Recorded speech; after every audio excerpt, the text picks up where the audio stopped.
Vamos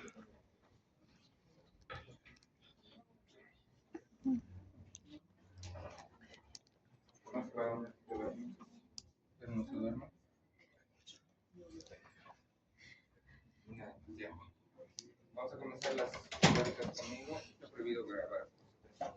No es cosa mía, no es decisión mía, es del departamento. Bien, vamos a comenzar hoy día hablando sobre lo que es oncología básica.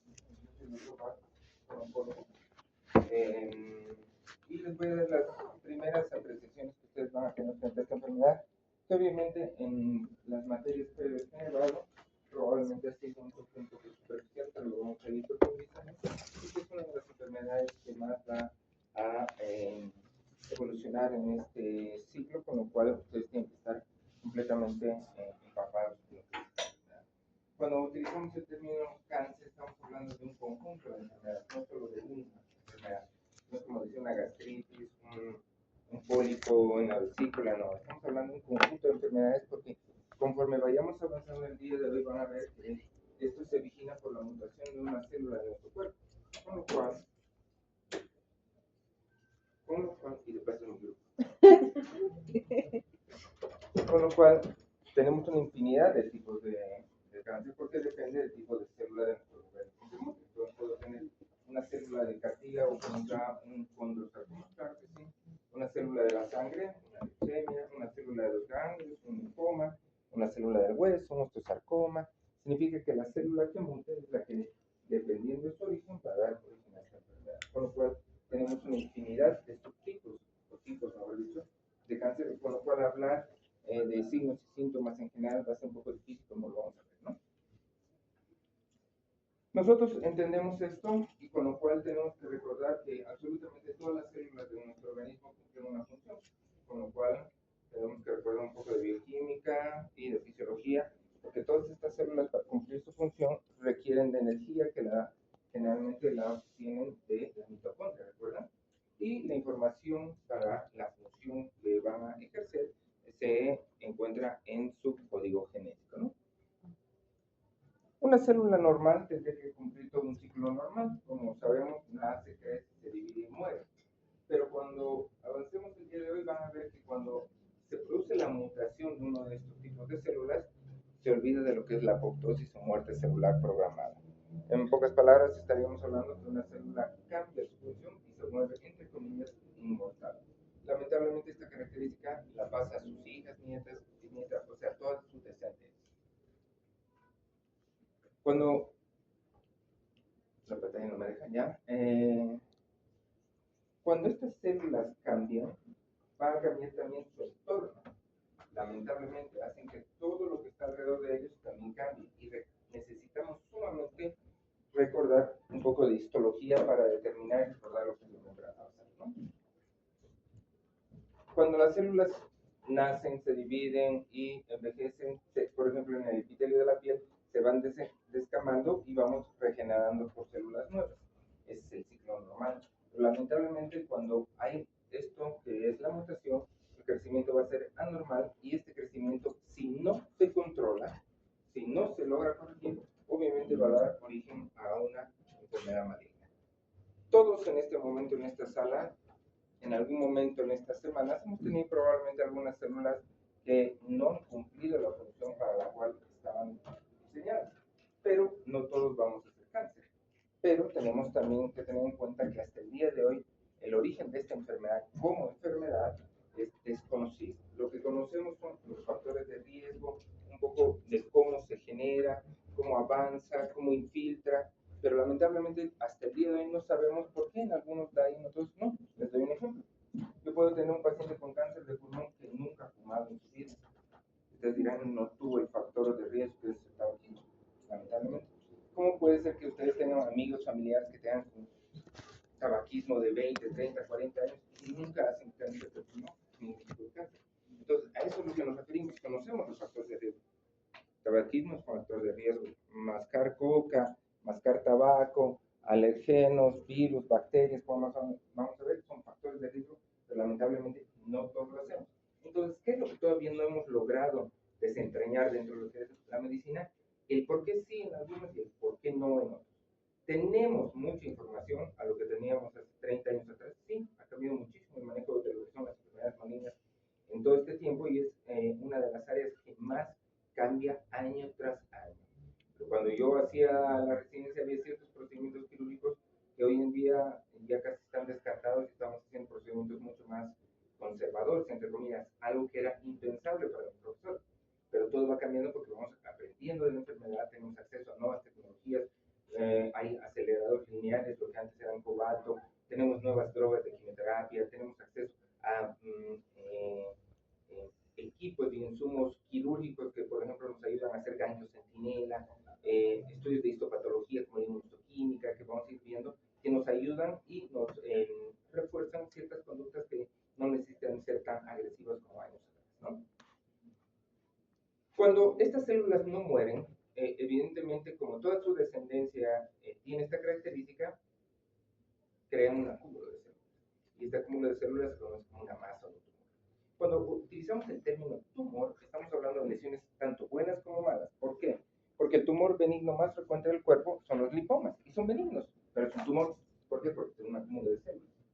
A eso es lo que me refiero. Cuando ustedes utilicen o lean el término cáncer, eso implica malignidad. Y siempre se lo repito a todos ustedes porque muchas veces los pacientes vienen y me preguntan, ¿mi cáncer es benigno o es maligno? El término cáncer implica malignidad. Lo correcto sería, ¿mi tumor es benigno o maligno? Esto es correcto. ¿De acuerdo? Pero cuando utilizamos ya el término cáncer, implica que es maligno, ¿no?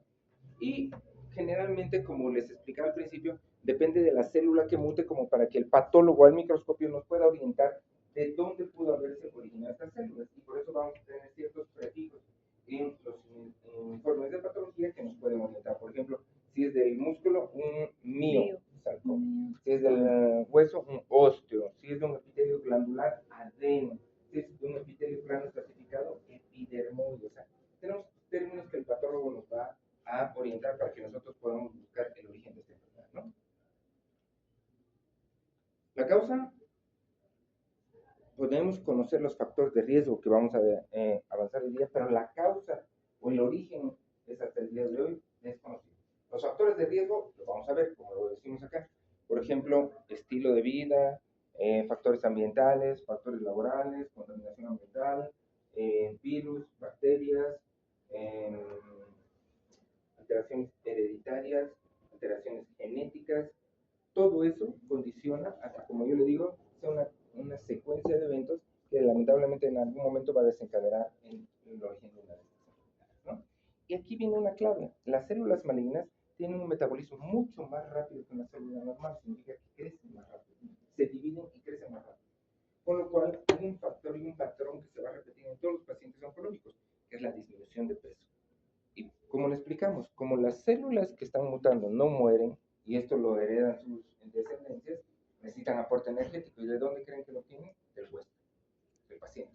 Y después, por eso que un cáncer de estómago, un cáncer de lengua, un cáncer de colon, un cáncer de cervix, por ejemplo, siempre vamos a tener que un parámetro común para la mayoría es la disminución de peso brusco en un corto tiempo, ¿no? Porque luego, dependiendo los signos y síntomas de un cáncer de cervix, no van a ser igual a un cáncer de mama. Por eso les decía, depende de dónde están nacidos. Vamos a comenzar poco a poco con ciertos factores ambientales, como decimos acá, factores como los rayos ultravioleta que alteran a los melanocitos en nuestra piel, que es el primer factor de riesgo para cáncer de piel de tipo vasocelular, porque cuando ustedes llevan dermatología van a ver que tipos de cáncer tenemos 3 en piel, los que son melanomas y los no melanomas. Y los no melanomas se dividen en 2, el vasocelular y el epidermoide. Y de todos estos, el único que está asociado con los rayos ultravioleta es el vasocelular. Afortunadamente, este no es tan agresivo como otros. Significa que no produce metástasis, solamente lo produce en 0.0009%. Significa que en la literatura en el mundo van a encontrar un vasocelular con metástasis en 9 reportes, 10 reportes a nivel mundial. Generalmente no se presenta, es agresivo localmente, ¿no? Como les decía, estilos de vida. Voy a adelantarme un poquito para que luego las diapositivas vean. Si analizo y pongo en la pantalla cómo era el cáncer hace 40 años atrás, los casos a nivel mundial, y cómo son los casos actualmente, obviamente hay una curva de crecimiento exponencial. Ustedes dirán, pero ¿por qué, doctor, si somos más avanzado, la tecnología ha avanzado. ¿Por qué tenemos tanto cáncer hoy en día a comparación de cuando nuestros abuelitos vivían? Lo malo es de que hoy en día la contaminación, ciertos productos químicos, lo que comemos ha cambiado. Yo les digo a mis alumnos, cuando yo era chico mi jugo de naranja era cuando mi abuela exprimía la naranja. Hoy día el jugo de naranja se llama Tampico, ¿no? Lamentablemente. Cuando yo era chico comía pollo Copacabana cuando era Navidad o un cumpleaños, hoy en día es casi comida diaria, una hamburguesa, una pizza, un hot dog. Hot dog yo de chico comía en San Juan. Entonces, estas son comidas procesadas. Y todas las comidas procesadas tienen preservantes o conservantes. Y recordamos bioquímica, esos son nitritos.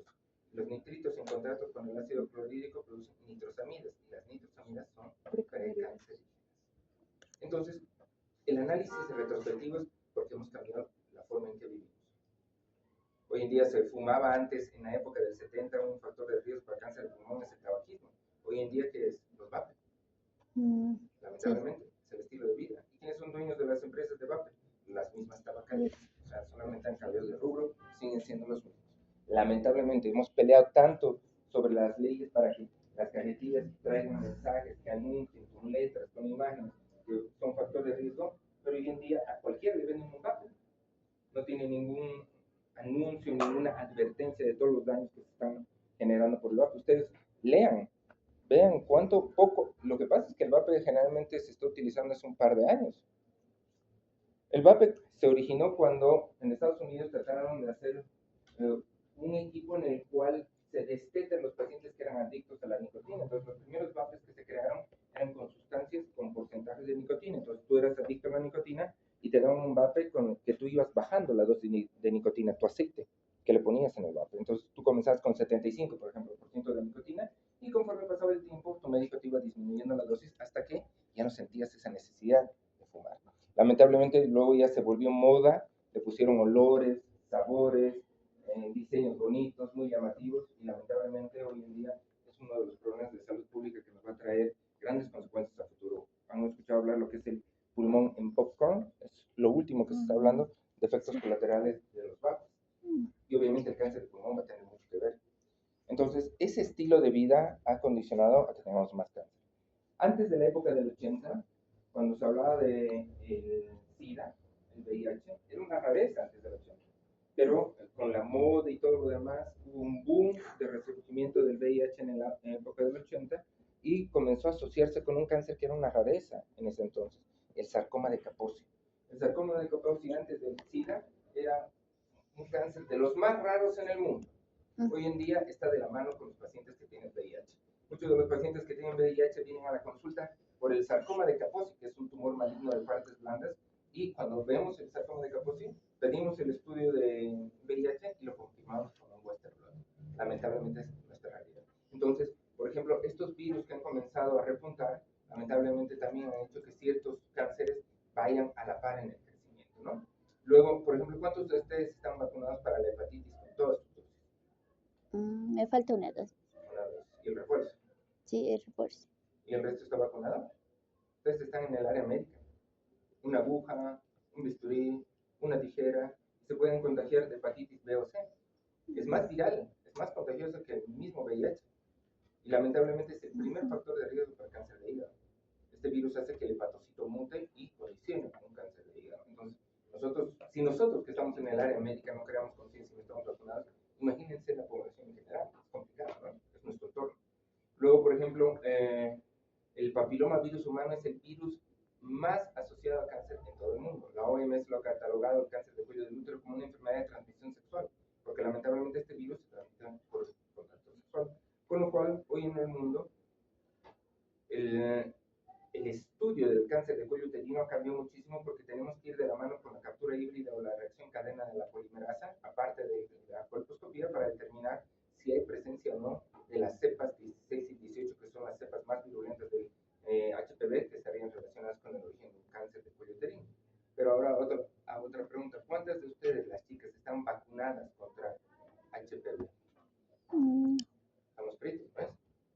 Porque es el primer factor de defensa que deberíamos tener y está dentro del PAI, del Programa Ampliado de Inmunizaciones.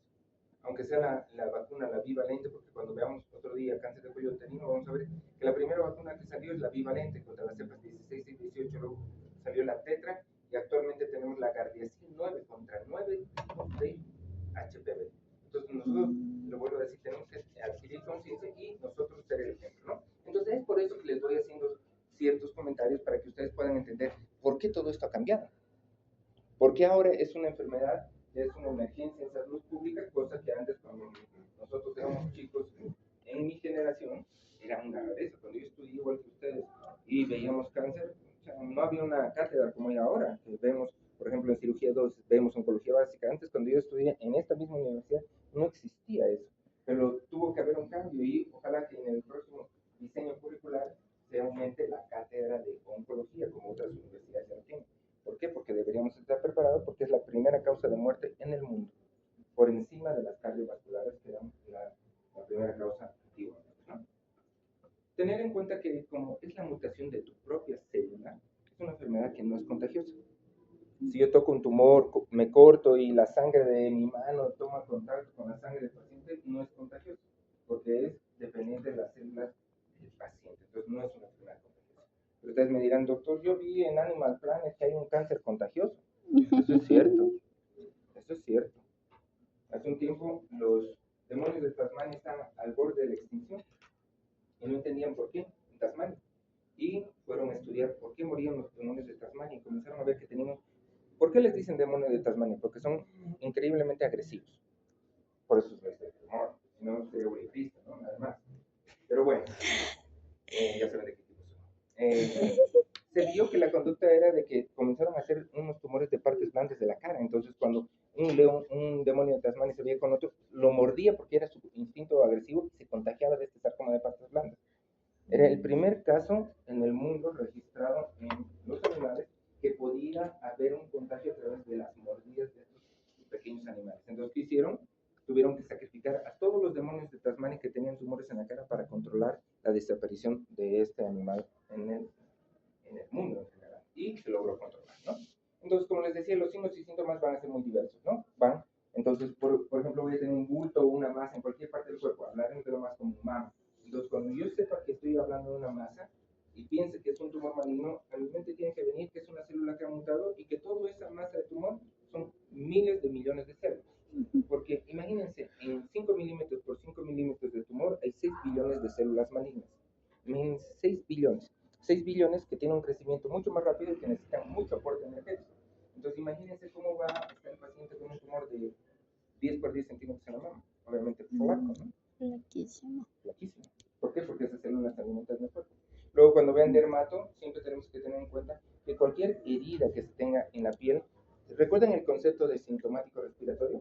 Aquel paciente que tosía más allá de 2 semanas y era sospechoso de tuberculosis, ¿no? Sí. Nosotros en oncología, cuando tenemos lesiones en piel que no cicatrizan más allá de las 2 semanas, tenemos que tener en cuenta que puede ser un cáncer de piel.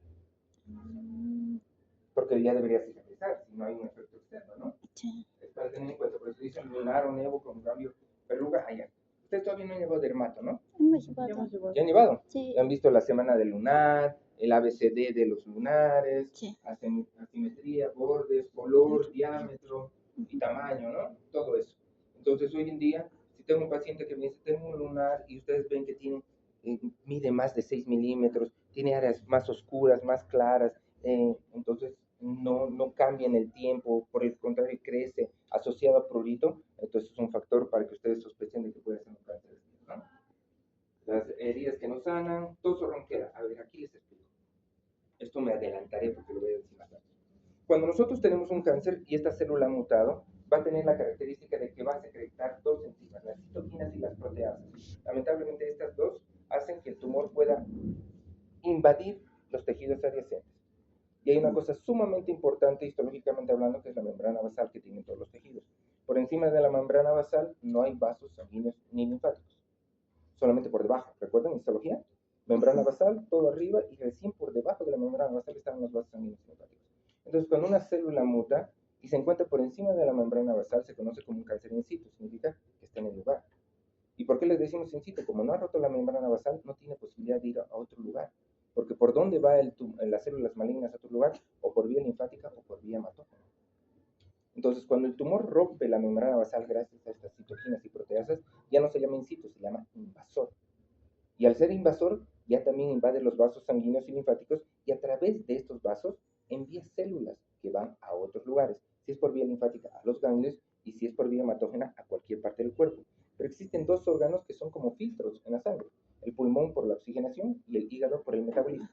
Entonces, lamentablemente, el pulmón y el hígado, en base a lo que les he explicado, son los órganos más delicados en relación a las metástasis de las enfermedades malignas. Acá quiero que también tengan en cuenta que si, por ejemplo, yo hablo de un cáncer de lengua que tiene metástasis en pulmón, significa que una célula de la lengua ha viajado hasta el pulmón, no que ha contagiado una célula del pulmón, sino que ha viajado hasta el pulmón. Pudo haber viajado al pulmón, al hígado, al hueso, a cualquier parte, al cartílago, debajo de mi uña, por supuesto, por vía hematógena puede llegar a cualquier lugar, pero estos órganos, el pulmón y el hígado, son los que generalmente son afectados y ya entienden por qué. Entonces, cuando tenemos tos o ronquera persistente, tenemos que tener en cuenta de que puede tratarse o de un cáncer primario del pulmón o de una metástasis, porque es uno de los órganos más frecuentes de las metástasis del pulmón. ¿Ya? Cambios en los hábitos de intestino y vejiga. Les explico, la mayoría de los tumores abdominales pueden generar un término conocido como carcinomatosis.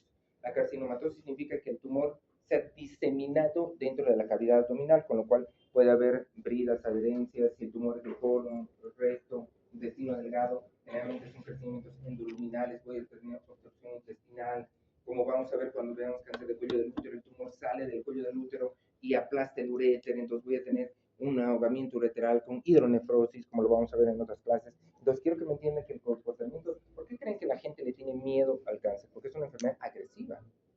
No es como tener un cálculo en la vesícula, vas, te operas, te sacan la vesícula y se termina el problema. Lamentablemente nosotros como oncólogos, cuando recibimos un paciente, es de por vida.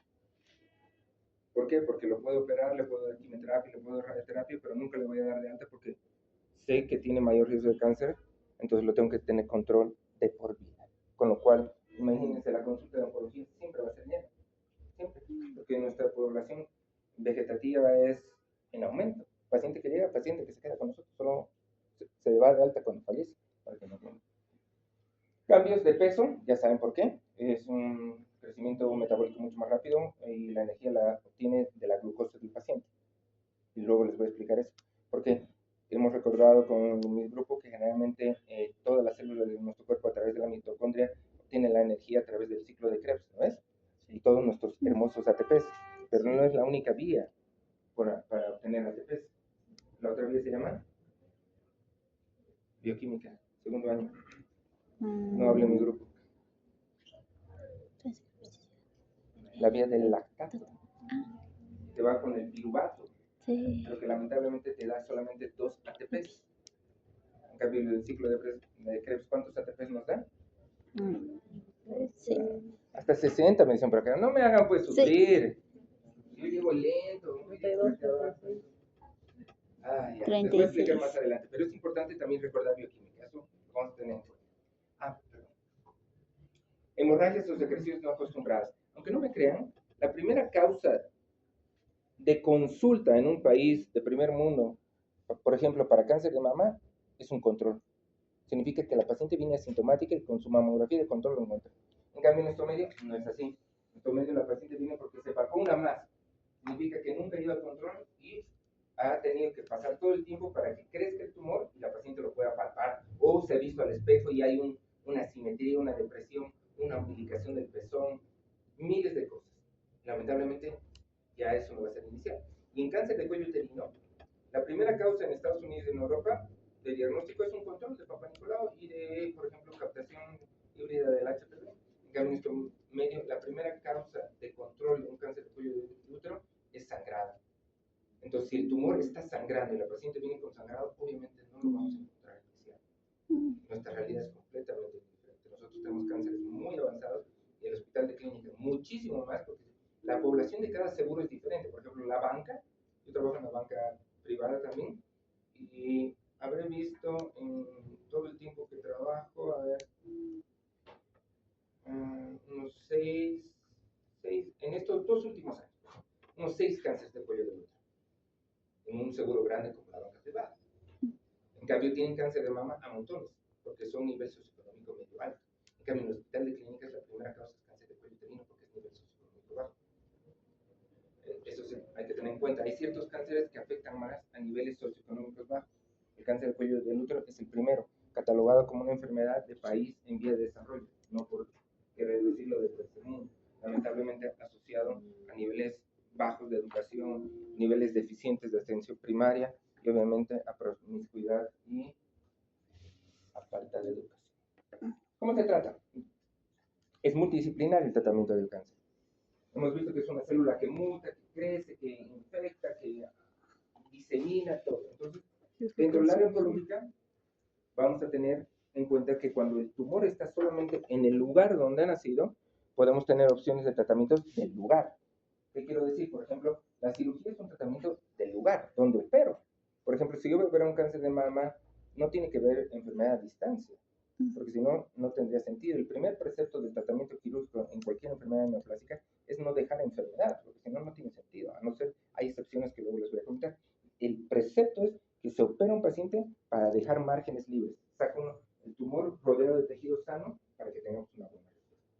Entonces es un tratamiento local. Es por eso que también es radical. Por ejemplo, la histerectomía por un mioma, el ginecólogo se pega al útero para sacar el útero porque el útero solamente tiene un mioma. En cambio, nosotros tenemos que irnos más allá del útero. Tenemos que ir a resecar parametrios, ligamentos anchos, ganglios ilíacos, obturadores. ¿Por qué? Porque la enfermedad avanza a esos lugares y nuestra cirugía tiene que ser radical para dejar márgenes. Es por eso que hay una gran diferencia en el tratamiento. Entonces, la cirugía es local. Luego, la quimioterapia, me saltaré la quimioterapia, pasaré a la radioterapia. La radioterapia es un tratamiento que se da en base a una máquina llamada acelerador lineal. El acelerador lineal tiene un cabezal muy parecido al de un tomógrafo, donde el paciente se recuesta y el cabezal abre y a través del software manda rayos hacia el lugar donde está el tumor. Pueden ser electrones, protones, energía radiante que hace que exista ruptura de los puentes disulfuro de las células, llevándolas o forzándolas a la muerte. En eso se basa el tratamiento de radiación. Entonces es un tratamiento local porque va el rayo, según la máquina, a donde apuntemos el rayo, como este puntero láser, va donde yo lo apunto. Entonces exactamente la máquina lo que hace lo mismo. Si yo dibujo en la tomografía la imagen del tumor, la máquina va a ir a irradiar solamente esa imagen, no se va a ir a otro lugar, porque la máquina va a hacer un tratamiento tridimensional, como lo vamos a ver cuando hablemos de cervix y de mama, se los voy a mostrar, pero es un tratamiento local. El único tratamiento que va a todo el cuerpo es la quimioterapia. Entonces, analicemos un poquito para que vayamos a entender. Si yo tengo un tumor que ha roto la membrana basal, que tiene infiltración vascular y linfática, que tiene ganglios comprometidos, que tiene enfermedad en pulmón, que tiene enfermedad en hueso, es una enfermedad que quirúrgicamente no le va a ayudar, porque por más de que le saque la mama, tiene enfermedad en pulmón y en hígado. No le va a ayudar. Entonces, ¿qué tratamiento le voy a dar? La quimioterapia. La quimioterapia es un medicamento que va a ingresar por la vena y va a ir a todo el cuerpo. Lamentablemente mata células buenas y malas. La quimioterapia no puede seleccionar cuál es bueno y cuál es malo. Mata a todos los que pueden. Lamentablemente. Y para esto es importante que ustedes recuerden el ciclo celular. El ciclo celular tiene fases, ¿no ves? La fase G, la fase M, la fase S, ¿sí o no? Entonces, los medicamentos de quimioterapia pueden actuar en todo el ciclo celular o en una fase del ciclo celular. Entonces, todo este ciclo va hacia la apoptosis, pero como la célula no va a la apoptosis, la quimioterapia actúa en la fase o en el ciclo, matando a la célula maligna. Súper interesante, ¿no? Pero lo malo, como les digo, es que también mata a las células buenas. ¿Y cuáles son las más importantes? Los leucocitos. ¿Por qué? Porque son nuestras células de defensa. Entonces, si yo mato mis células de defensa, el paciente entra en neutropenia. Entonces, el paciente que está bajo los efectos de la quimioterapia es un paciente que tiene que estar en su casa, evitar contacto con enfermos, comer todo cocido, nada crudo. ¿Por qué? Porque si se agarra una infección gastrointestinal o un resfriado, puede matar, porque no tiene locos. Entonces, gracias a Dios, hoy en día tenemos medicamentos como el filgastrin, que es un medicamento que estimula la célula madre pluripotencial en la médula ósea para que se puedan regenerar rápidamente. A ver, les haré un ejemplo. Ustedes han escuchado que generalmente la quimioterapia se da cada cierto tiempo, ¿no es? Cada 21 días. Ustedes nunca se han preguntado, ¿pero por qué, doctor, cada 21 días? ¿Por qué se les ha ocurrido? ¿Por qué no cada 2 meses? Para que la paciente descanse. ¿Por qué no cada semana? Hay cierta quimio que se da cada semana, pero la mayoría le están dando cada 21 días.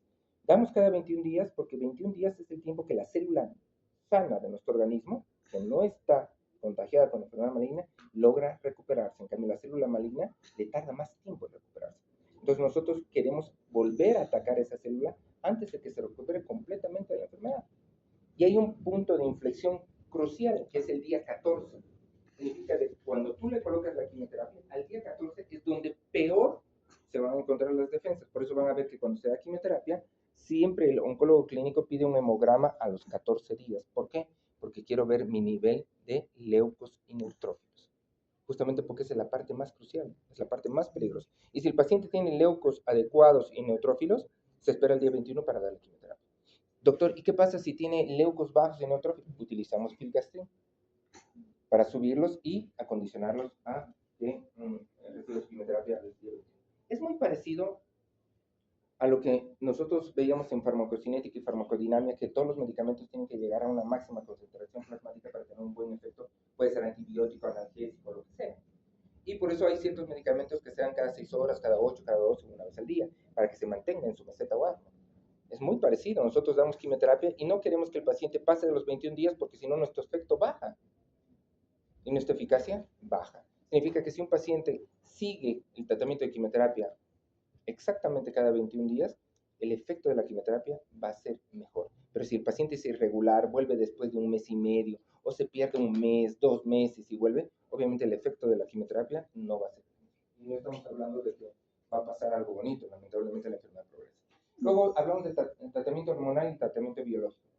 Los tumores tienen una capacidad que no lo tienen otros tejidos del cuerpo, que es la neoformación de vasos sanguíneos. Si les estoy diciendo que el tumor se alimenta del propio huésped, ¿de dónde se tiene que alimentar? De la sangre. Entonces genera nuevos vasos sanguíneos, produce neovascularización. Entonces podemos dar medicamentos que inhiban la angiogénesis, sí, y eso se llama terapia biológica. ¿Y por qué hablamos de terapia hormonal? Porque hay ciertos tumores que están estimulados por las propias hormonas. Los más comunes y los más conocidos, cáncer de mama, estimulado por los estrógenos y progesterona de la propia paciente. Y cáncer de próstata, estimulada por la propia testosterona del hombre. Qué triste, ¿no? Nuestras propias hormonas estimulan el cáncer. Por eso, para que entiendan, por ejemplo, en cáncer de próstata el tratamiento es la castración. ¿Por qué? Porque el 95% de la testosterona se produce en los testículos, y 5% en la glándula suprarrenal. Entonces yo le hago una castración, puede ser quirúrgica o bioquímica. Quirúrgica, saco los testículos y le doy un bloqueador de la suprarrenal, que puede ser acetato de ciproterona, acetato de dibiriaterona, flutamida, enzilotomida, cualquiera. Pero si el paciente no quiere la castración quirúrgica, tengo que utilizar un bloqueador del eje hipotálamo hipofisiario, que es una castración bioquímica. Y eso es la triptolerina, asociada igualmente al bloqueo de la suprarrenal. Significa que estoy dando un tratamiento hormonal. Y en las mujeres, ¿por qué creen que cuando hay cáncer de mama, siempre decimos, debe tomar hormonas, ¿no? Anticonceptivos, inyectables, terapia hormonal de reemplazo? Las hormonas en las mujeres aumentan el riesgo, las exógenas obviamente aumentan el riesgo porque estamos aumentando la cantidad de hormonas cuando las consumimos exógenamente, ¿no? Y es por eso que es un dato sumamente importante de recabar cuando se realiza la historia clínica. Entonces el tratamiento es multidisciplinario. Ahora, gracias a Dios tenemos ciertas ventajas dentro de lo que es laboratorio para que nosotros podamos utilizarlas para poder llegar a un diagnóstico. Y me voy a ir adelantando poco a poco.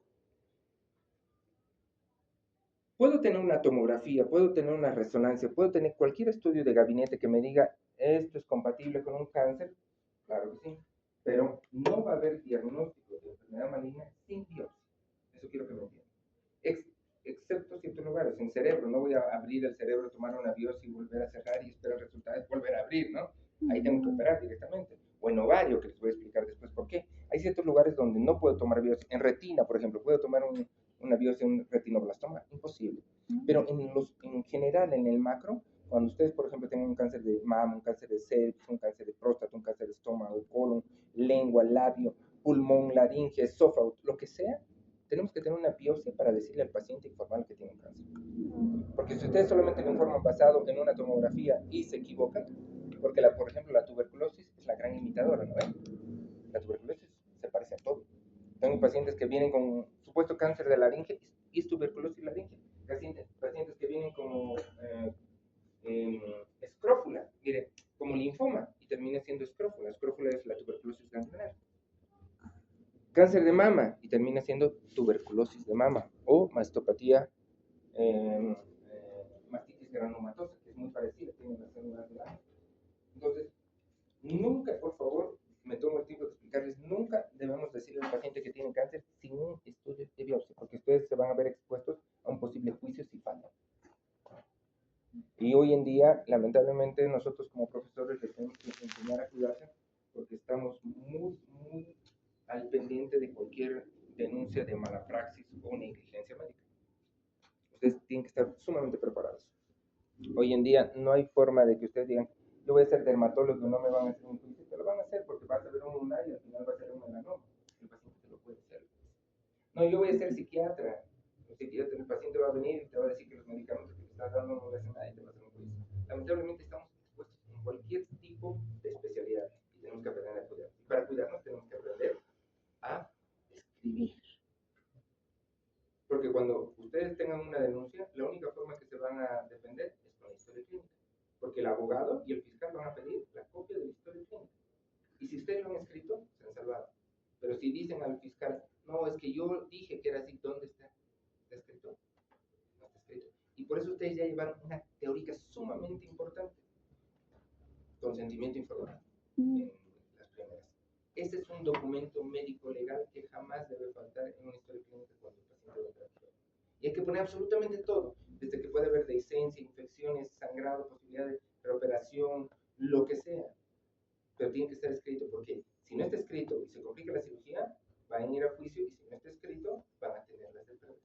Es por eso que el consentimiento informado, les han explicado, que es un documento médico legal. ¿Ya? Entonces, hoy en día, para podernos ayudar, porque les he dicho que es difícil sin biopsia, tenemos ciertas alternativas en gabinete como los marcadores tumorales.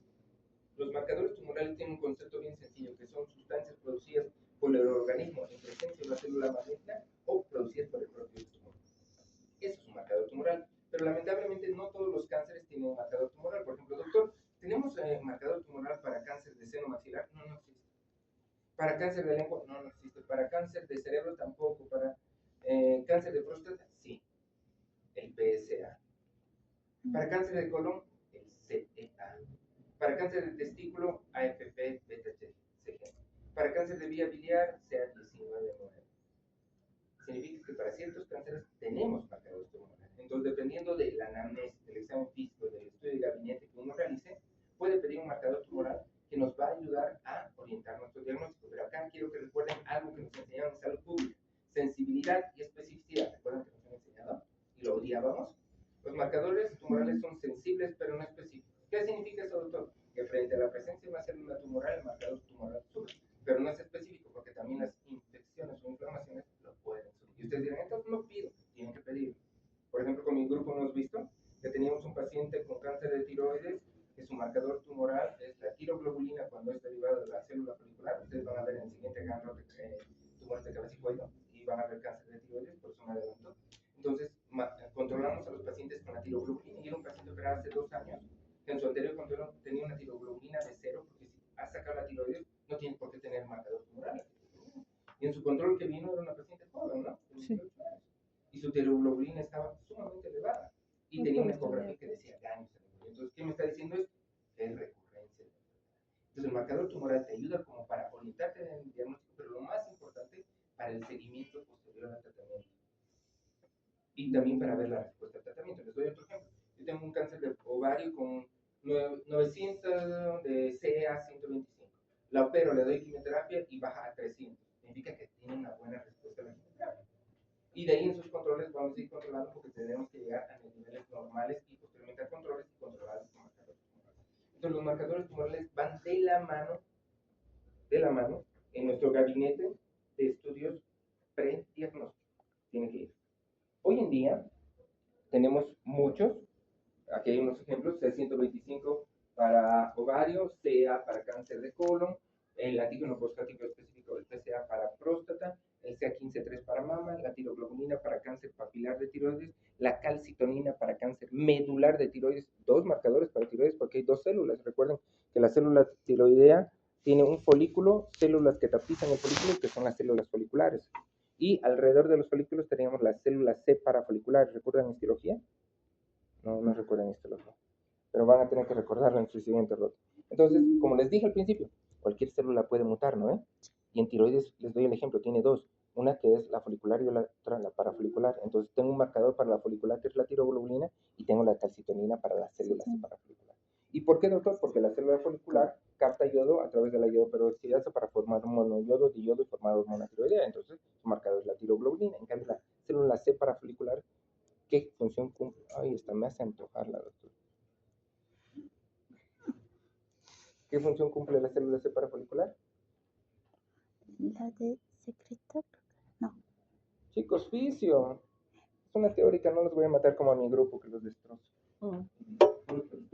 Sí. La célula C parafolicular tiene relación con el metabolismo del calcio, chicos. Y es por eso que su marcador es la calcitonina. Tienen que volver a repasar ciencias básicas. Bueno, hoy en día lo que está de moda son los marcadores canónicos. No hay en Bolivia todavía, pero tienen que saberlo. Porque puede venir un paciente como nos llega, de Brasil, de Argentina, de Chile, me dice, tengo mis marcadores genómicos. Y ustedes tienen que saber qué es. Me adelanto.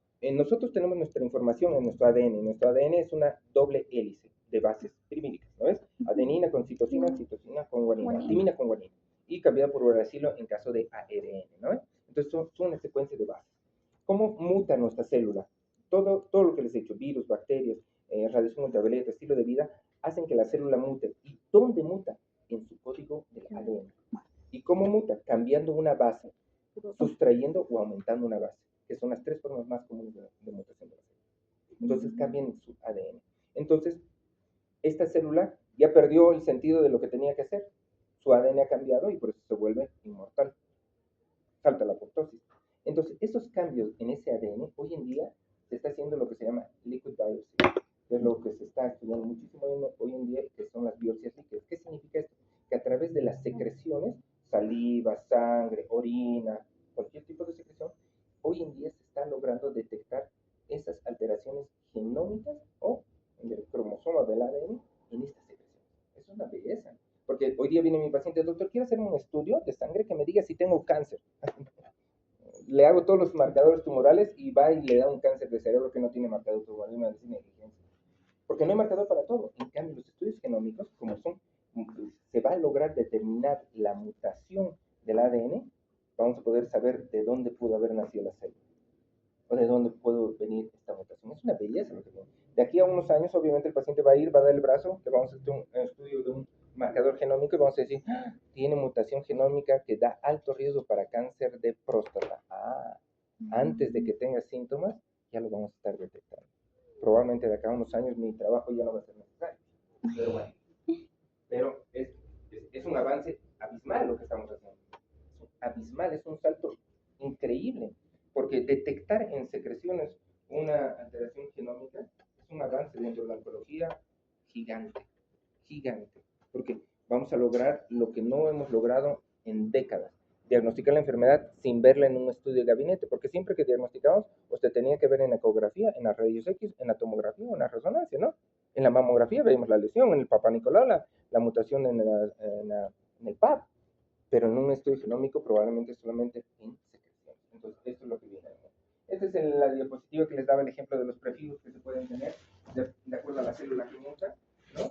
Por ejemplo, melanoma cuando deriva del melanocito, cuando deriva de la grasa, va a ser un liposarcoma, cuando deriva del hepatocito, un hepatocarcinoma. Entonces, estos prefijos, el patólogo se los va a decir en el estudio de patología y usted les va a orientar. ¿Por qué quiere orientarnos, doctor? Porque en 5% de los pacientes nunca sabemos dónde ha nacido. Significa que solo encontramos la metástasis. Por ejemplo, viene mi paciente con un ganglio en el cuello, le hago una biopsia y me dice adenocarcinoma. Adeno, nació en un ganglio, en un epitelio glandular. Puede ser glándula salival, puede ser el epitelio del estómago, esófago, colon, busco, le hago colonoscopía, endoscopía, todo le hago y no lo encuentro. En 5% de los pacientes nunca encontramos el primario. Y eso se llama metástasis primaria no conocida. Entonces el patólogo nos trata de orientar con esto dónde buscarlo. Este es el esquema que les decía. Una célula normal que muta, nuestro cuerpo debería frenar esta mutación y obligar, entre comillas, a que la célula vaya a la apoptosis muerte celular programada. Si nuestro cuerpo, a través de los oncogenes que vamos a ver más adelante, que son los genes supresores y los genes preparadores del tumor, no logra esto, se genera una mutación en la célula y que condiciona que todas sus generaciones tengan esa habilidad de no morir. Y lo que producimos es un crecimiento abismalmente rápido, exponencial, descontrolado, con capacidad de invadir tejidos adyacentes y de producir enfermedad a distancia. Entonces, miren lo complejo que es esta enfermedad. Es por eso que la gente le tiene miedo. Esta es la diapositiva que siempre les muestro. Lo de piel es lo más sencillo, el epitelio basal. Entonces, cuando yo tengo un cáncer por encima, en cualquier parte, es in situ. Es más fácil de tratar porque la posibilidad de que tenga enfermedad a distancia es muy baja, porque no es membrana basal. Entonces, no necesito ser tan radical. Pero cuando rompe la membrana basal por vía linfática o hematógena, puede diseminarse y yo estoy autorizado y obligado a hacer una cirugía radical. Entonces, ya les he explicado que el crecimiento es exponencial, rompe la membrana basal, invade a través de las citoquinas y proteasas. Las células del tumor viajan por vía linfática. Por eso les he dicho, no es que contagien a las células del tumor, viajan hasta allá. Y esto es sumamente importante porque cuando vean cáncer de tiroides en la rotación de cabeza y cuello, ahí se va a aplicar esto. Les voy a hacer un spoiler, por si acaso, así rapidito, porque si no, cuando vean un cáncer de tiroides, no van a entender. Cáncer de tiroides, acabo de decirles que hay dos células en la tiroides, ¿no? La célula folicular que tapiza el folículo y la parafolicular. La célula folicular capta yodo a través de la yodo peroxidasa, formando yodo y diyodo. ¿Estamos de acuerdo? Estamos de acuerdo. Y su marcador es la tiroglobulina, el otro, la célula C parafolicular, calcitonina, estamos de acuerdo. La mayoría de los cánceres de tiroides derivan de la célula folicular. Entonces, cuando tenemos, han visto la metástasis de cáncer papilar en mis alumnos, ¿no? En la rayos X, parecía TV miliar, ¿no? Sí. Tenemos mucha enfermedad. ¿Este paciente se puede o no se puede operar? Un paciente con enfermedad en pulmón, según lo que hemos dicho. Como esa enfermedad sistémica, en teoría, no debería operarse, ¿no? Porque con la cirugía no controla la enfermedad, pero en tiroides sí se opera. ¿Por qué? Porque sé fisiología. Ustedes dirán, ¿qué tiene que ver, doctores? Les explico para que vean lo importante que es recordar ciencias básicas. Y los fastidios ustedes, aunque blanqueen los ojos. Si mi célula folicular ha mutado y no muere y produce metástasis, las células siempre recuerdan la función de su célula madre. Entonces, si yo tengo un cáncer de tiroides que tiene metástasis en pulmón, opero, saco la tiroides y llevo al paciente al hipotiroidismo. Significa que no le doy reposición de hormona tiroidea. Ustedes dirán que malo, el doctor está llevando a la paciente al hipotiroidismo, va a ser bradilalia, bradicique, va a aumentar de peso, tendencia al sueño, todo lo que tiene el hipotiroidismo. ¿Por qué soy tan malo? Aquí viene la clave. Como la célula de la tiroides ha viajado por vía hematógena hasta el pulmón, esa célula del pulmón, como el paciente está en hipotiroidismo, ¿qué va a querer? Captar yodo. ¿Por qué? Porque estamos en hipotiroidismo. Pero no le doy cualquier yodo, le doy yodo 131, el yodo radioactivo. Y esa célula capta el yodo y como es radiactivo, mata a la célula. Es una belleza. Y eso es fisiología pura. Fisiología pura. Y ustedes dirán, y en medular no podemos hacer eso, en el tumor que sale de la célula C parafolicular, no. Porque la metástasis de la célula C parafolicular no tiene nada que ver con la captación de yodo, porque es una célula que está en relación con el metabolismo del calcio. Entonces, les pueden hacer una pregunta de tiroides. Una paciente con cáncer medular de tiroides con metástasis en pulmón, ¿es tributaria a yodo? La respuesta es no. ¿Por qué? Porque la célula folicular no tiene nada que ver con la tiroglobulina, no capta yodo. Fisiología. Solamente es deducción para la respuesta. Pero tienen que recordar eso. Entonces, por eso quiero que entiendan que esa célula que muta, que va hacia otro órgano, recuerda la célula en la función de su célula madre. ¿Ya? Los órganos que ya les he explicado. Sin biopsia no hay diagnóstico. No existe diagnóstico. Por eso tenemos ciertos estudios como las biopsias, la colposcopía, las crononoscopías, donde podemos tener biopsias, por supuesto. Y en base a la biopsia, le damos recién el diagnóstico al paciente. Les vuelvo a decir por 10ª vez, sin biopsia no hay diagnóstico. Sí. Ya, tenemos pruebas, biopsias, lo que les he dicho. Afortunadamente tenemos órganos que son más fáciles de acceder. Cervix, un espéculo y tengo el cuello del otro lado. Mama, una mamografía y lo localizo con una ecografía, funciona. Pero qué complicado, por ejemplo, páncreas, ¿no? Porque está en el retroperitoneo. Tiene todos los haces intestinales por delante, tiene los grandes vasos, la aorta, la cava por ahí, el tronco celíaco. En páncreas es súper complicado, pero afortunadamente hoy los radiólogos tienen una subespecialidad. que son los radiólogos intervencionistas. Son radiólogos que hacen biopsias guiadas por tomografía. Es una belleza. El doctor Morato es uno de los pocos que hay en el medio y dejó la caja porque ya gana mucha plata en la parte privada. Es una belleza. La verdad, comenzó a trabajar con nosotros en la caja, mucho trabajo, poca remuneración, y tenía una lista de espera gigante para la parte privada, renunció y ahora solo se dedica a la privada. Es excelente. Entonces, él nos ayuda mucho. Cuando tengo un tumor que no quiero abrir el abdomen para hacer una biopsia de hígado, él la hace con una aguja guiada por tomografía. Cuando la tengo en retroperitoneal, igual. Cuando tengo en pulmón, antes teníamos que abrir la caja torácica, tomar la muestra, porque no todos los tumores se pueden por videotoracoscopía o por fibrobroncoscopía, porque tenemos que ver que esté en el bronquio principal para poder por la fibrobroncoscopía tomar una muestra o un lavado bronquial. Pero si está en la parte distal del pulmón, nunca vamos a llevar con una fibrobroncoscopía. Y es ahí donde los radiólogos intervencionistas nos ayudan. Entonces, sin biopsia, no hay diagnóstico. Acá les muestro una imagen como una célula normal se vería cuando ha mutado. Hay una alteración del núcleo citoplasma, del tamaño, de su relación, de su forma. Y acá es importante que hablemos de los grados. Cuando ustedes tengan un informe de patología, van a ver que el patólogo nos va a decir grado 1, grado 2, grado 3. ¿Qué significa todo esto, doctor? Significa que mientras más se parezca a su célula madre, va a ser un grado bajo, de bajo grado. Pero cuando no se parece en nada a su célula madre, va a ser un grado alto. ¿Y qué nos está diciendo esta información? Que mientras menos se parezca es más agresivo. Porque cuando se parece en algo a su célula madre, no es tan agresivo, eso es de bajo grado, les voy a explicar enseguida. Eso ya les explicaba. Miren esta diapositiva. ¿Por qué es importante entender estos dos grados? Por la sobrevida del paciente. ¿Qué es lo primero que va a preguntar el paciente cuando venga a la consulta? ¿Cuál es mi pronóstico? ¿Cómo me va a ir? ¿Me va a ir bien? ¿Me va a ir mal? ¿Me voy a morir? ¿No me voy a morir? Es lo que primero les va a preguntar el paciente. Y nosotros necesitamos mucha información y como vamos a ver mañana, todos los cánceres están clasificados a través de una clasificación internacional que se llama TNM. T, tamaño del tumor, N, cáncer o nódulo, y M, metástasis. Absolutamente todos los tumores bajo esa clasificación del TNM. Y ese TNM nos va a dar 4 estadios. El estadio 1, 2, 3 y 4. En todas las enfermedades malignas hay estadios del 1 al 4. 1 cuando es inicial, les doy el ejemplo, y 4 cuando ya tiene metástasis. Así de simple. Y entonces, ¿cómo yo puedo saber el pronóstico del paciente? Sabiendo el TNM, sabiendo el estadio clínico y sabiendo el grado de diferenciación. Porque miren, los tumores de bajo grado y de alto grado, los de bajo grado tienen más sobrevida y los de alto grado mueren más. Entonces, toda esta información la necesitamos para darle al paciente, es lo que les decía. Grado X, cuando el patólogo no puede determinar la célula, puede estar muy disfuncional, hay mucha necrosis. Recuerden que también va a haber necrosis tumoral, ¿no? Sí. Grado 1, bien diferenciado, va a ir bien. Grado 2, moderadamente diferenciado, también generalmente van bien. Grado 3 y grado 4, que es poco diferenciado, generalmente son de mal pronóstico, muy agresivos, de crecimiento muy rápido, mucha posibilidad de meterse a distancia.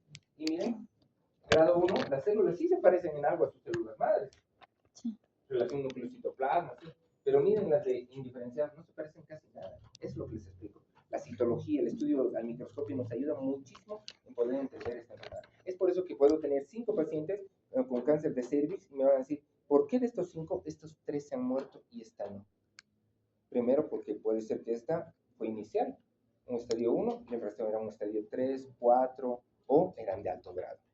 Por eso es muy difícil tratar el cáncer porque no puedo poner a todas nuestras pacientes en un mismo cuarto. Tengo que individualizarlas porque cada quien va a tener un tamaño tumoral diferente, invasión, metástasis diferentes, tamaño del tumor diferente, compromiso, número de ganglios comprometidos diferente, grado diferente. Entonces es imposible decir que todos se van a tratar igual. Tratamos de hacerlo casi personalizado, claro que sí, basándonos en todos los datos. Y eso lo vamos a ver muy bien cuando veamos cáncer de mama, que sería mañana. Bien, entonces miren un ejemplo de todo lo que hemos hablado, cuáles son nuestros factores de riesgo, radiación, el estilo de vida que tenemos, lo que comemos, la herencia, dietas y hormonas y algunos virus y bacterias. Virus, el HPV, el más común, ¿no? El VIH, hepatitis B, Epstein-Barr también, entre virus, diré bacterias, el Helicobacter pylori, con cáncer de estómago, y entre bacterias, el esquistosomiasis con relación de cáncer de vejiga. Sustancias químicas, todas las tóxicas que conozcamos, desde el humo del tabaco hasta el humo que sale del micro N2 o de esos viejitos antiguos, o ese humo que utilizan los de metalmecánica que hacen soldadura de arco, esos humos son muy tóxicos. No es lo mismo que yo trabaje en una oficina a que trabaje en una empresa de fumigación. Entonces tengo exposición, ¿no? La herencia, la dieta ya les he explicado lo que comemos. Las hormonas ya les he explicado, ¿no? Herencia. BRCA. Exacto. Yo puedo tener una enfermedad que puedo tener una mutación genética ya determinada que aumente el riesgo de cáncer. Entonces, siempre les explico la hermosa Angelina Jolie, mi abuela con cáncer de mama, mamá con cáncer de mama, tía con cáncer de mama, y ella se hizo un estudio genético llamado BRCA1 y BRCA2 y era portadora de la mutación BRCA1 y BRCA2. Entonces, ¿qué hizo? Mastectomía, más oforectomía, sin tener cáncer, para evitar. Ustedes dirán que radical, claro, por eso tuvo que adoptar. ¿Y por qué ovario? Porque les estoy diciendo que los cánceres de mama son estimulados por hormonas, ¿no? Entonces, pues, en los ovarios. Entonces, cuando yo tengo cáncer de mama en una mujer joven, tengo que sacarle los ovarios. Cuando tiene resultados de estrógeno y progesterona. Así como en el varón, o me hago un bloqueo. No te rías, no es chiste. Un bloqueo eje hipotálamo hipoficial. Es duro para los varones. Ya. Entonces, ¿puedo tener una tendencia hereditaria para tener algún cáncer? Claro que sí. En nuestro medio, hoy en día no tenemos establecido ya Plexus, el laboratorio más conocido, han visto los anuncios de Plexus, ya está haciendo mutaciones genéticas para cáncer. Pero es caro, carísimo. Una mutación BRCA1 y BRCA2, ¿saben cuánto cuesta? 12,000 bolivianos. Y el resultado sale en 2 meses. ¿Por qué? Porque lo tienen que mandar a Brasil. Ellos recopilan la muestra, la procesan, pero hacen el resultado en Brasil. 12,000 bolivianos. ¿Y saben cuánto cuesta en Estados Unidos? ¿Cuánto? 150 dólares. Barato. Olvido, ¿no? Mejor te compras tu pasaje a Miami, te vas dejas tu saliva en tu frasquito porque es en saliva, laboratorio, te vas a la playa, 2 días de sol, te dan tu resultado y te vienes.